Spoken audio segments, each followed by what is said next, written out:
Thank you so much for watching Landumc Goes There. Please subscribe and hit the like button and the bell notification button. The Grifters is a 1990 crime thriller film directed by Stephen Frears. It was produced by Martin Scorsese, and it stars John Cusack, Anjelica Huston, and Annette Bening.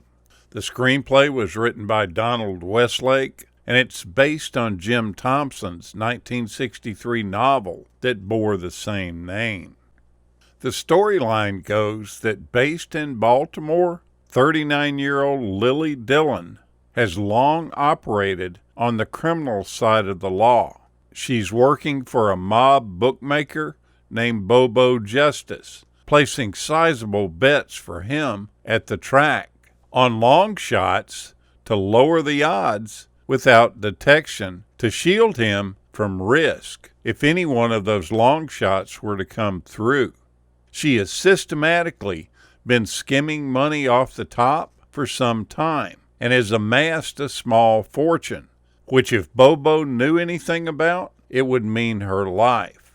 When she is directed to place some bets at a track in La Jolla, California, she decides to visit her 25-year-old Los Angeles-based son, Roy Dillon, and who she hasn't seen in close to a decade.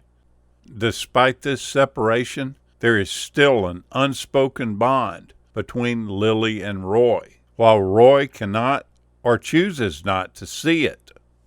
Lily, in knowing the signs, doesn't trust Roy's current girlfriend, the seductive Myra Langtree, who uses her sexuality to get what she wants, often in cons. Myra has long been looking for a new partner for the long con, after her last partner had a mental breakdown. With Bobo and Marks factoring into the equation, Lily, Roy, and Myra have a tenuous interrelationship in that each other is looking out for their own interest and not fully trusting anyone else on the grift, especially each other. The project originated with Martin Scorsese, who subsequently brought in Stephen Frears to direct while he produced it. Frears had just finished making Dangerous Liaisons and was looking for another project to do when Scorsese approached him about this film. The British filmmaker was drawn to the writer's tough and very stylistic writing form, going on to describe it as if it were Pulp Fiction meeting Greek tragedy. Meanwhile, John Cusack had read the original novel in 1985 and was so impressed by it that he wanted to turn it into a movie himself. When Cusack found out that Scorsese and Frears were planning to do the film, he actively pursued a role in the project. He felt that the character of Roy Dillon was a wonderful, twisted role to dive into. In order to do research for this part, he studied with real grifters and learned card and dice tricks, as well as sleight of hand tricks, like the $20 bill switch that his character does in the film. He even successfully pulled off this trick at a bar on a bartender that he knew very well. For the role of Lily, the director originally considered Cher, but she had just become too expensive after the success of the movie Moonstruck. Sissy Spacek also read for this part too. He then decided to contact Anjelica Huston, who at the time was filming Crimes and Misdemeanors. But after reading the script, she just wasn't sure about it, although she was transfixed by the story and the character.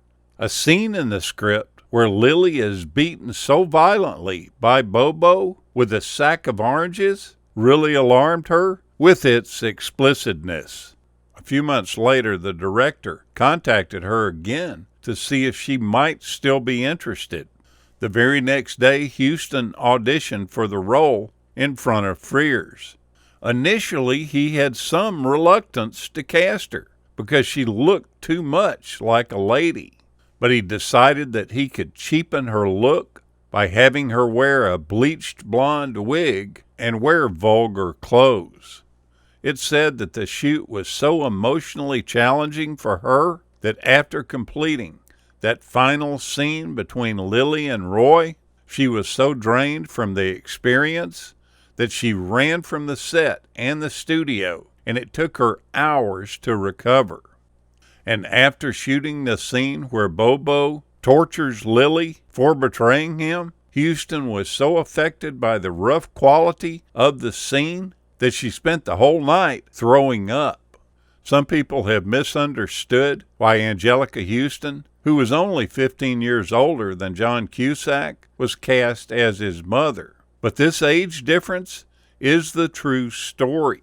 In the novel, Lily gave birth to Roy when she was not quite 14, and this is mentioned in the movie as well.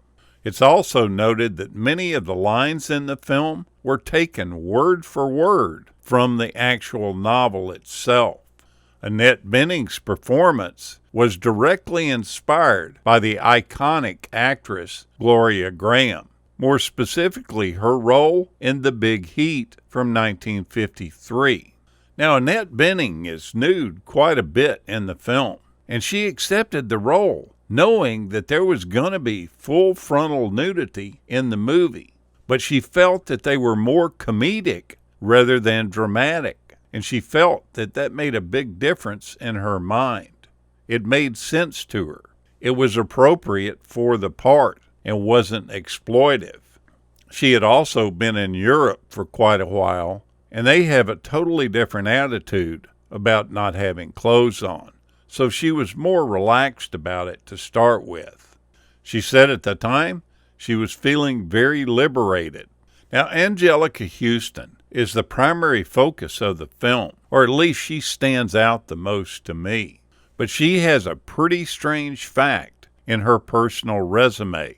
She was inadvertently a witness to the Roman Polanski sexual abuse case in March of 1977, because she encountered Polanski and his 13-year-old victim by chance in the home of her boyfriend, Jack Nicholson.